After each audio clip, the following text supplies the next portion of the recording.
সকালবেলা তাড়াতাড়ি ঘুম থেকে উঠে ফ্রেশ হয়ে কিছু খাওয়া দাওয়া করে পড়তে বসে গিয়েছিলাম, কারণ সামনেই আমার এক্সাম আর কিন্তু বেশি দেরি নেই। তাই একটু তাড়াতাড়ি উঠে পড়বার চেষ্টা করছিলাম। আর পড়ে উঠেও আমার কিন্তু অনেক কাজ থাকে। তোমরা যারা মেসে থাকো তারা হয়তো জানো যে যারা মেসে থাকে তাদেরকে A to Z সমস্ত কিছুই নিজেকে করে নিতে হয়। সকালে খাবার খেয়েছি, এখনও বাসনগুলো ধোয়া হয়নি, সেই বাসনগুলো পড়েছিল, তাই এখন ভাবলাম যে আগে বাসনগুলো ধুয়ে নিই, তারপরে বাকি কাজ করব। যবে থেকে ঠান্ডা পড়েছে তবে থেকেই কিন্তু আমার হাল পুরো বেহাল হয়ে গেছে। না পারছি তাড়াতাড়ি ঘুম থেকে উঠতে, না পারছি কোনো কাজ ঠিকঠাক করতে। সকালবেলা ব্রাশ করতে গিয়ে মুখে জল দিচ্ছি, পুরো জলটা বরফের মতন ঠান্ডা, হাত দিতে পারছি না, পুরো কনকন করছে। তাই বাসনগুলো ধুইনি, রেখে দিয়েছিলাম, ভাবলাম পরে উঠে ধোবো, তাই এখন বাসনগুলো ধুয়ে নিচ্ছি। এরপর আমাকে রান্না করতে হবে, তাই তাড়াতাড়ি করে বাসনগুলো সব ধুয়ে নিলাম। আর এই দিকে দেখো, মানে আমি পুরো সেই লেভেলের ঢঙি, মানে যখনই একা থাকি খ্যাপামো করতে শুরু করে দিই। বাড়ি গিয়েছিলাম, আর আমি যখনই বাড়ি যাই তখনই চাল ডাল এই সমস্ত কিছু নিয়ে আসি।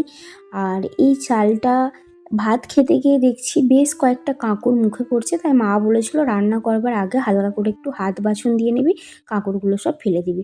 তাই মায়ের কথা মতন চাল বেছে ধুয়ে এবার আমি কিন্তু ভাত চাপিয়ে দিলাম। এইদিকে ততক্ষণ ভাতটা হোক, আর ওইদিকে আমি সবজিগুলো সব একে একে কেটে রেডি করি। সবজি কাটা হয়ে গেলে আমি মশলাটাকেও পুরো রেডি করে নেব। আর এই দিকে দেখো, আমি কিন্তু আলুগুলো ভালো মতন পিস পিস করে কেটে নিচ্ছি। দেখছো আমি কিন্তু ডিমের কারি রান্না করব, সেই মতন আলুগুলো কেটে নিয়েছি। আর এইদিকে আমার মশলাও রেডি হয়ে গেছে।